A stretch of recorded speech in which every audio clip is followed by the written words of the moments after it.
सध्या अजित पवारांना विविध जाती धर्माचे लोक इथं श्रद्धांजली आदरांजली देताना आपल्याला पाहायला मिळतात. माझ्यासोबत तुम्ही कुठून आला आहात आणि काय सांगाल त्याबद्दल? मी इस्कॉन बारामतीमधून आलोय.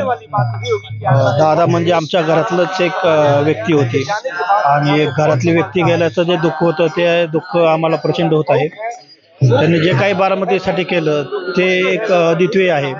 असं होणं हे आता पुढच्या पिढीसाठी एक ते चॅलेंजच आहे. त्यांचा जो कामाचा वेग होता, पहाटे 5ला उठून काम करणारा माणूस म्हणून ही त्यांची ओळख आहे.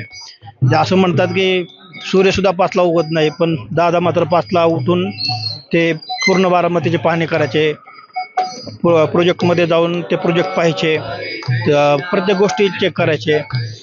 इथं स्टीलचे बाकडे बसवले होते जे सुशोभीकरणात, ते दादांनी जाऊन चेक केलं.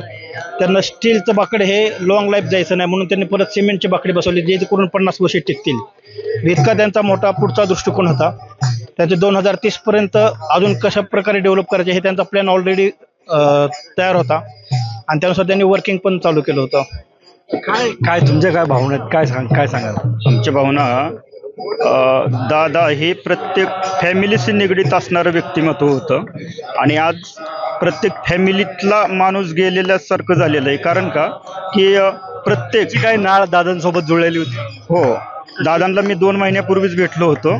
माझं एक मंदिर बांधायला काढलं होतं, त्या संदर्भात मी गेलतो. दादांनी मला सांगितलं होतं की आपलं हे इलेक्शन झालं की आपण निधी टाकून ते मंदिर काम पूर्ण करूया.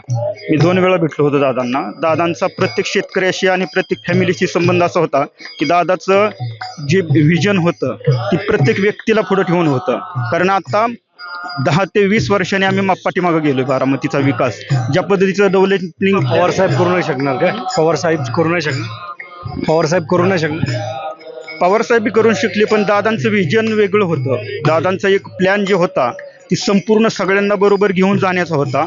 आणि आत्ता जी दिसती बारामती, ही बारामती अजून 5 वर्षांनी वेगळी दिसणार होती. कारण आता इथून पुढचं डेव्हलपिंग प्लॅन अजून वेगळं होतं दादांचं. वेगवेगळे रस्ते, वेगवेगळं मास्टर प्लॅन टाकलेलं होतं आणि त्याचं वर्कआउट दादा आता करत होते. त्यामुळं अजून बारामती अजून 5 वर्षांनी 10 वर्षांनी अजून दिसती, याच्यापेक्षा अजून वेगळी दिसणार होती. तुम्ही काय अजित पवार बद्दल काही तुमच्या आठवणी आहेत काय? दादा बारामतीचे श्रद्धास्थान आहे. दादा बारामतीला आले की सकाळी 6ला उठायचे. जिथं जिथं नगरपालिकेची कामं चालली तिथं स्वतः जायचे. सगळ्या अधिकाऱ्यांच्या अगोदर जायचे दादा. कधी बारामती लोक मुंबईला गेली तर म्हणायचे मला बारामतीला भेटा. आणि दादा प्रत्येक गावातील राजकीय लोकांना दादा ओळखतात. कोणाचे निधन झालं तर दादा स्वतः जाऊन भेटतेच. दादा कधी इथं सिक्युरिटी घेत नाहीत. बारामतीत माझी बारामती इथं सिक्युरिटीचा जास्त दादा वापर करत नाहीत. इस्कॉन मंदिरला सुद्धा दादांनी मदत केली. विठ्ठलचरणी प्रार्थना करतो की त्यांच्या आत्म्यास शांती लागो. दादांचं कार्य मोठे न संपणारे कार्य आहे. दादांनी 5 वर्षात मेडिकल कॉलेज केलं, विद्यापीठांसारखी संस्था केली. काही नागरिक आहेत, आपण त्यांच्याशी बोलले. तुम्ही कुठून आलात? शेटपळगडे, लांबजोडी. काय अजित पवारांच्या काही भावना आहेत? अजित पवारांची काही नाळ जुळलेली, अजित पवारांबद्दल काही अनुभव आहे तुम्हाला? कुठला काही किस्सा? काही दादांसारखा माणूस होणे नाही. माझा एक अनुभव, मग एक पाणी परमिशन इरिगेशनचे होते, त्यांच्याकडून आम्हाला म्हणजे पत्र पाहिजे होतं. पत्र घेण्यासाठी गेलो होतो. 2 सेकंदात त्यांनी खासबाब म्हणून शेरा मारला होता. 5 वर्ष आम्ही पळत होतो सिंचन भवनला. 5 वर्ष आम्हाला यश आलं नव्हतं. पण दादांकडे गेल्यानंतर त्यांना सांगितले सहयोग बंगल्यावरती, 1-2 मिनिटात त्यांनी खासबाब म्हणून शेरा मारून पत्र दिलं. महिन्याभरात आम्हाला परमिशन मिळाली.